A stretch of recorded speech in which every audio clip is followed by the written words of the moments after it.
தமிழக வெற்றிக் கழகத்தின் முதல் மாநாட்டில் திமுகவை அரசியல் எதிரியாக அறிவித்த விஜய் தொடர்ந்து திமுகவுக்கு எதிராகவே பேசி வருகிறார். திமுக கூட்டணியை கலைத்துவிடும் வேலையையும் அவ்வப்போது விஜய் மேற்கொள்கிறார். அந்த வகையில் விசிகவை குறிவைத்து எறியப்பட்ட கல்லில் வாண்டடாக வந்து கல்லடிப்பட்ட முன்னாள் விசிக பொதுச் செயலாளர் ஆதவ் அர்ஜுனா ஆட்சியில் பங்கு என ஆரம்பம் முதலே பல கருத்துக்களை தவேகாவுக்கு தோதாக வைத்து வந்தார். இதனால் விசிகவில் இருந்து சீனியர்கள் ஆதவ் அர்ஜுனா மீது கடும் கோபமடைந்ததாக கூறப்பட்டது. ஆனால் கடந்த 1.5 ஆண்டுகளுக்கு மேலாக விசிகவுக்கு ஆதவ் அர்ஜுனாவின் பங்கு அளப்பரியது.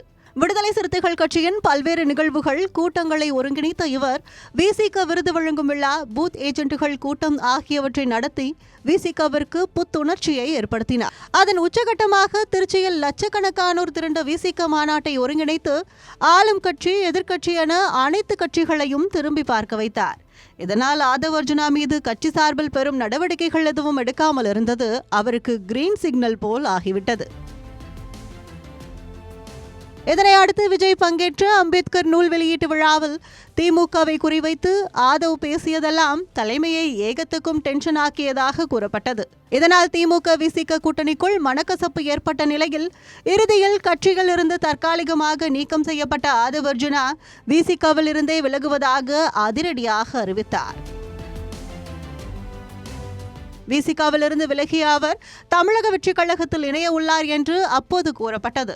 ஆனால் அதற்கான அறிவிப்புகள் ஏதும் வராமல் போனதால் அந்த பேச்சுகளும் ஓய்ந்தன. இதனை அடுத்து கட்சி பணிகள், மாவட்ட செயலாளர் நியமனம், நிர்வாகிகளோடு ஆலோசனை, களத்திற்கு சென்று மக்களை சந்திப்பது என தவேக தலைவர் விஜய் படு பிஸியாகி இருந்து வருகிறார். இந்த வேளையில்தான் சட்டமன்ற தேர்தல் பணிக்கான வியூகங்களை வகுக்க ஆதவ் அர்ஜுனாவின் வாய்ஸ் ஆஃப் காமன்ஸ் என்ற நிறுவனத்துடன் தவேக ஒப்பந்தம் வைக்க உள்ளதாக கூறப்படுகிறது. மேலும் வாய்ஸ் ஆஃப் காமன்ஸ் மூலம் தமிழகம் முழுவதும் கட்சி ரீதியான ஆய்வுகளை மேற்கொண்டு அந்நிறுவனம் அளிக்கும் அறிக்கையின் அடிப்படையில் அடுத்த கட்ட திட்டத்தை விஜய் மேற்கொள்ள உள்ளதாகவும் தகவல் வெளியாகியுள்ளது. மேலும் மாற்றுக் கட்சியினரை தவேகவில் இணைக்கும் அசைன்மெண்ட்டும் ஆதவிடம் கொடுக்கப்பட்டுள்ளதாகவும் பனையூர் வட்டாரங்கள் தெரிவிக்கின்றன. ஏற்கனவே தவேகாவுக்கு அரசியல் ஆலோசகராக இருந்த ஜான் ஆரோக்கியசாமி தவேகாவுக்கு 2% வாக்குகள் கூட கிடைக்காது என பேசிய ஆடியோ லீக் ஆனது. இதனால் விஜய் கடும் அதிருப்தியில் இருந்ததால் தற்போது ஜான் ஆரோக்கியசாமியை நீக்கிவிட்டு ஆதவ் அர்ஜுனாவுடன் கைகோர்க்க உள்ளதாக பேசப்படுகிறது. விஜய் மற்றும் ஆதவின் இந்த முடிவால் ஆளும் கட்சியும் விசிகவும் கடும் அதிருப்தியில் இருப்பதாகவும் தகவல் வெளியாகியுள்ளது.